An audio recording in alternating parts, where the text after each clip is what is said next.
Friends, good morning, जय श्री कृष्णा, राधे राधे। कैसे हैं आप सब? मैं बिल्कुल ठीक हूँ। फ्रेंड देखिए, मेरी मॉर्निंग की पूजा हो गई है और आज आप देखिए कितने सारे फूल हैं। कल से शुरू होने वाले हैं नवरात्रे, तो कल ही फूल कम हो जाएंगे। लेकिन मेरा एक नियम है, कितने भी फूल मेरे यहाँ गमलों में खिल जाएं, लेकिन उसके बावजूद भी मैं 2 माला माता रानी के लिए ज़रूर मंगाती हूँ। और अभी मैंने ना मंदिर की साफ़ सफाई नहीं की है, क्योंकि मॉर्निंग की पूजा की है। मैं ज़्यादातर शाम को करती हूँ, यानी कि शाम की दिया बाती करने के बाद में मैं मंदिर की सफाई करती हूँ। और इस बार मैं ज़्यादा कुछ नहीं करूँगी, मैं सिर्फ यहाँ पर चौकी लगा लूँगी इस जगह पर, क्योंकि मैं अकेली हूँ तो मुझे थोड़ी सी प्रॉब्लम हो जाती है। और ज़्यादा मुझे सफाई करने की भी ज़रूरत नहीं है, क्योंकि मेरे यहाँ संडे में किट्टी थी तो मैंने काफ़ी सारी सफाइयाँ कर ली थी, बस मंदिर साफ़ करना है। देखिए फ्रेंड्स, मैं पूजा का जो फूल वगैरह होते हैं उनको कैसे स्टोर करके रखती हूँ। तो मैं एक इस तरह के प्लास्टिक के डिब्बे में, जब पेंट होता है घर में तो वो डिब्बे मिल जाते हैं, या आप मार्केट का भी खरीद सकते हैं, जो भी आपके पास हो। मेरे पास ये खाली पड़ा था तो मैंने ये डब्बा ले लिया है और इसमें लगा देती हूँ पॉली। उसमें डालती रहती हूँ पूजा के फूल, और जो बची हुई दिए की बत्ती होती है, ये सारा मैं पूजा का जितना भी वेस्टेज होता है वो इसमें डाल देती हूँ। तो मैं अभी आगे दिखाऊंगी आपको कि इसका मैं क्या करती हूँ।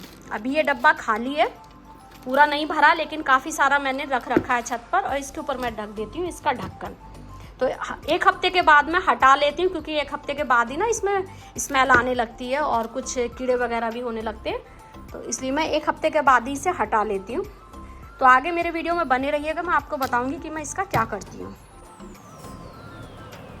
और हाँ फ्रेंड्स, आज है अमावस्या, यानी कि पितृ अमावस्या, तो मैं खाना बनाती हूँ। वैसे तो मेरे सास ससुर ही कर लेते हैं पितरों का, जितना भी कनागत जो डालना होता है वो कर लेते हैं, पर अमावस वाले दिन थोड़ा सा खाना बना के मैं भी थाली निकाल देती हूँ, या मंदिर में दे आती हूँ, या कोई अगर आ जाता है तो उनको दे देती हूँ।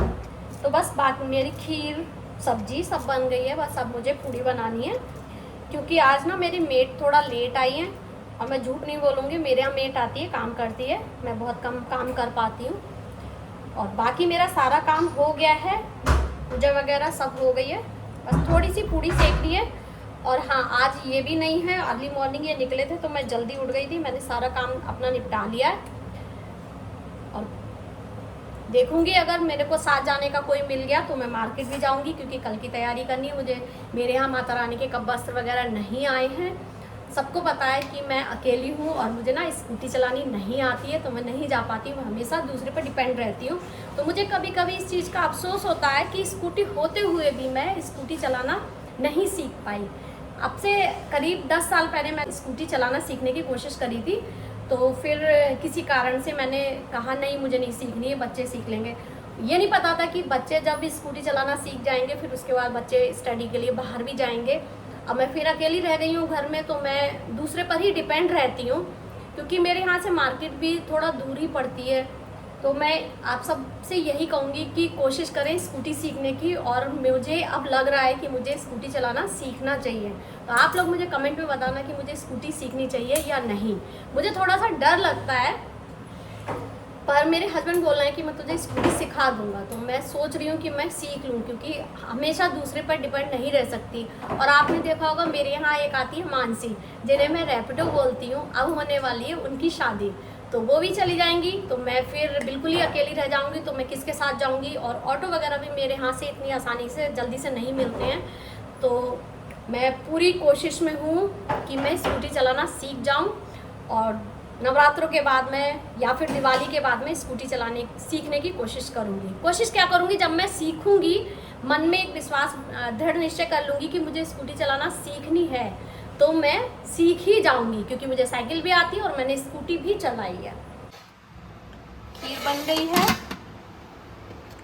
और गोभी आलू की सब्जी बन गई है, धनिया काट लिया है, बस अब मैं आटा गूंद के पूड़ियाँ सेकूँगी।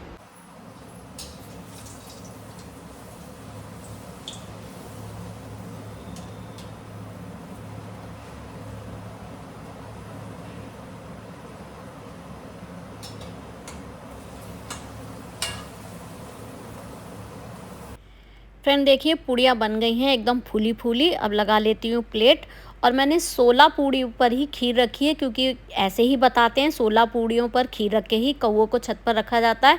वैसे तो तुरई के पत्ते पर रखा जाता है, पर आज कोई लाने वाला नहीं है और इस काम को मेरे पति या फिर मेरा बेटा करता है, मैं नहीं करती हूँ। पर आज इन दोनों में से कोई भी नहीं है, तो इसलिए काम भी मुझे ही करना पड़ा है।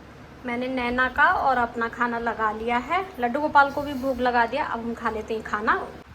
अब मिलते हैं खाना खाने के बाद में।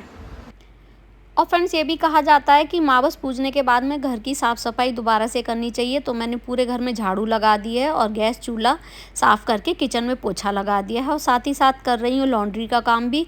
जो सुबह में बेडशीट सूखने डाली थी वो सूख गई हैं, उनको उठा लेती हूँ और बाकी के कपड़े डाल देती हूँ, क्योंकि बेडशीट वगैरह भी मैंने आज ही चेंज कर दी थी और धुल के सूख भी गई हैं।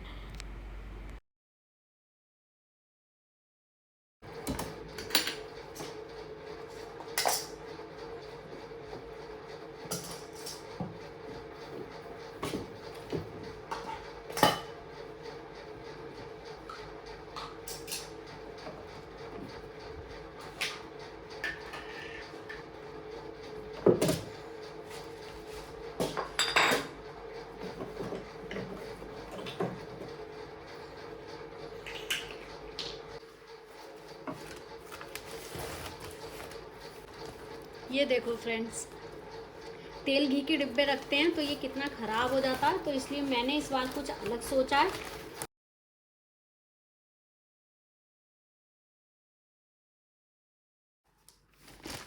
इस रैक को मैंने साफ कर लिया है। अब इसमें डाल रही हूँ सबसे पहले मैं अखबार।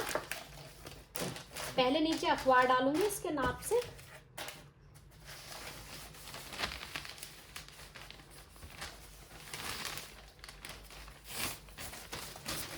अखबार तो ज़रूरी होता ही है, किसी भी रैक में आप नीचे अखबार डालोगे, क्योंकि अखबार जो है नमी को सोखता है, तो इसलिए पहले अखबार डाल दें। और ये वाली जो रैक है ना, ये मेरी दोनों टाइम खुलती है, सुबह शाम।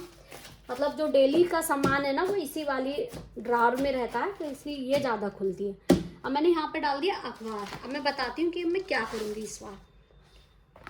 ये देखिए, ये इस टाइप की प्लास्टिक शीट है जिसका पूरा रोल खरीद रखा है मैंने किचन में और किचन की रैक में और फ्रिज में, या जहाँ पे तेल घी के डिब्बे रखती हूँ मैंने वहाँ पे काट काट के डाल रखी है। तो इस बार मैं ये काट लाई, इसको मैं इस रैक में भी डालूंगी। इससे क्या होता है ना, हम इसे निकालते हैं और आसानी से धो लेते हैं, तो जो हमारी जो नीचे की सतह होती है ना वो ख़राब नहीं होती है। कितना भी हम डिब्बों को साफ सुथरा करके रखते हैं ना, फिर भी कभी ना कभी थोड़ा बहुत जल्दबाजी में तेल वगैरह रह ही जाता है, और कभी कभी बच्चे भी पूजा कर लेते हैं, तो थोड़ा बहुत तो हो ही जाता है। तो इसलिए अब इसको मैंने प्लास्टिक शीट को डाल दिया ना, तो अभी हमारा अखबार इस तरीके से गंदा नहीं होगा। जैसे कि ये पूरा अखबार भी गंदा हुआ है, नीचे मायका भी गंदी हो जाती है। तो ऐसे ही मैं किचन में डालती हूँ, और मैंने यहाँ पर भी ये इस बार काट के इसमें भी डाल दिया। दोनों रैक में इसी तरह से मैं लगा देती हूँ। उसके बाद डब्बों को पोंछ के लगा दूंगी, और जो डब्बे खाली हैं उनको मांज लूँगी। मंदिर की रैकों की तो सफाई हो गई है, अब चलिए चलते हैं छत की तरफ। ये देखिए फ्रेंड्स, आज ना धूप बहुत तेज़ थी, तो ये जितना भी पूजा का सामान है मैं यहाँ आज इस परात को निकाल के धूप में रख गई थी। इसमें कुछ मंजरी भी है, और ये जन्माष्टमी में इस्तेमाल हुई थी लकड़ी वगैरह, तो ये सब मैंने रख दिया था। बारिश का मौसम था तो अच्छे से सूखा नहीं था।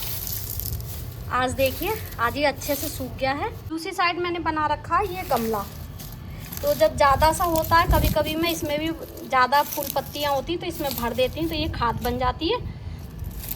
छोटी छोटी रहती हैं वो इसमें रख लेती हूँ, फूल और ये रुई बत्ती जो बचती है थोड़ी थोड़ी सी दिए में, और मंजरी है।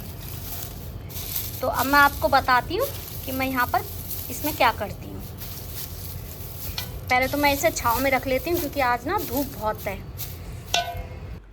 फ्रेंड्स, आज की धूप बहुत तेज़ थी, इसलिए बहुत अच्छे से ये सूख गया है सारा वेस्ट मटेरियल, यानी कि जितनी भी इसमें फूल पत्तियाँ वगैरह थी सब बहुत अच्छे से सूख गई। ये लगभग मेरा जन्माष्टमी से इकट्ठा हुआ सामान है, जिसमें जन्माष्टमी पे जो हम छड़ियाँ इस्तेमाल करते हैं उसकी भी फूल पत्तियाँ थी। तो ये काफ़ी सारा वेस्टेज मेरे पास इकट्ठा हो गया था, और जो मैं मंजरी तुलसी की काटती रहती हूँ वो भी थी, तो उसको भी मैं इधर उधर नहीं फेंक सकती। कितना लगभग कितनी को मैं पौधे उगाऊंगी, तो इसलिए मैं क्या करती हूँ सारा कुछ इकट्ठा करती रहती हूँ इसी परात में। और आज मैंने इसको अच्छे से सुखा लिया है, छाँव में रखी भी सूख रही थी। जब अच्छे से सूख गई तो अब हमने इसमें क्या करा, काफ़ी मतलब कपूर को क्रश करके इसमें डाला है और थोड़ा सा अखबार रख दिया एक जगह पे। तो उसके बाद में मैंने इसे माचिस से जला दिया। तो सूखी हुई हैं तो क्या हुआ, एकदम ये जल गई हैं। 2-3 जगह पे आप कपूर को माचिस की तिल्ली से जला दीजिए। ये देखिए फ्रेंड्स, कितनी अच्छी जल रही है लकड़ियाँ। कपूर डाल के आप ऐसे जला लें। देखो फ्रेंड्स, लगभग ये पूरी जल गई है और आज हवा चल रही है ना, तो इसलिए बुझ गई है अभी ये, लेकिन बहुत तेज़ सुलग रही है। जब ये बिल्कुल ठंडी हो जाएगी तब मैं इसे गमले में विसर्जित कर दूंगी। आप चाहें तो इसको गंगा जी में विसर्जित कर सकते हैं, पर मैं गंगा जी में भी विसर्जित नहीं करती हूँ, मैं इसे गमलों में ही डाल देती हूँ। और फ्रेंड्स, मैंने एक गमला बना रखा है जिसमें मैं क्या करती हूँ, फूल जो गमले में फूल सूख जाते हैं और पत्तियाँ सूख जाती हैं, मैं उनको इसमें इकट्ठा कर देती हूँ। और जो हम कटिंग करते रहते हैं पौधों की, वो भी छोटी छोटी करके इसमें भर देती हूँ, वो भी खाद बन जाती है। तो इसको भी हम गमले में मिला देती हूँ, और जो इसमें मोटा मोटी डंडियाँ वगैरह हैं उन्हें फेंक देती हूँ, बाकी खाद बन जाती है, तो इसे गमले में ही मिला देती हूँ। फ्रेंड्स, एक दूसरा तरीका भी है फूलों से धूप बत्ती बनाने का। जो हम पूजा में फूल इस्तेमाल करते हैं उनसे काफ़ी लोग धूप बत्ती बना लेते हैं। मैं नहीं बनाती हूँ क्योंकि मुझे धूप बत्ती से एलर्जी है। आपने देखा होगा मैं धूप बत्ती अगरबत्ती बहुत कम ही लगाती हूँ अपने यहाँ पूजा में, तो इसलिए मैं नहीं बनाती हूँ। मैं यही तरीका अपनाती हूँ और इस तरीके से अपनी गंगा माँ को स्वच्छ रखती हूँ, क्योंकि इधर उधर फेंकने से अच्छा है जलाकर गमलों में ही विसर्जित कर दें। फ्रेंड्स, इतना सब कुछ करते करते बज गए हैं 3 और मैं बहुत बुरी तरह से थक गई हूँ, क्योंकि मैं लगातार काम नहीं कर सकती हूँ। तो थोड़ी देर करूँगी रेस्ट, और मैं मार्केट जा पा रही हूँ या नहीं जा पा रही हूँ ये आपको बताऊँगी अगले वीडियो में। और फ्रेंड्स, जो मैं छत पे पूजा का वेस्टेज जला के आई हूँ वो सब जब बिल्कुल ठंडा हो जाएगा, एक साइड में मैंने परात को कर दिया है, जब बिल्कुल ठंडा हो जाएगा तो मैं शाम को गमले में थोड़ा थोड़ा सा सारे गमलों में डाल दूँगी, क्योंकि बहुत थोड़ा सा ही है। और फ्रेंड्स, मैंने जो आज आपके साथ आइडिया शेयर किया, अगर आपको ज़रा सा भी पसंद आया हो तो प्लीज़ मेरे वीडियो को लाइक करके कमेंट ज़रूर करना। इस आइडिया को अपनाकर आप गंगा जी को साफ़ और स्वच्छ रख सकते हैं, क्योंकि ज़्यादातर गंगा जी में हम पूजा का ही सामान विसर्जित करते हैं। अक्सर देखा होगा आपने, अभी गणेश विसर्जन पर जब मैं गंगा जी पर गई थी तो मैंने देखा बहुत सारा सामान साइड में रखा हुआ था। हालांकि वहाँ पर साइड में रखाया जा रहा था, लेकिन फिर भी बहुत सारा सामान गंगा जी में था, साइड में किनारे से लग जाता है। तो हमारी गंगा माँ जो हैं गंदी हो रही हैं। तो इस ट्रिक को आप, इस आइडिया को अपना के आप अपनी गंगा माँ को साफ और स्वच्छ रख सकते हैं। और अगर मेरा वीडियो अच्छा लगा हो तो प्लीज़ लाइक करके कमेंट में ज़रूर बताना। मिलते हैं नेक्स्ट वीडियो में, तब तक के लिए बाय बाय। जय श्री कृष्णा, राधे राधे।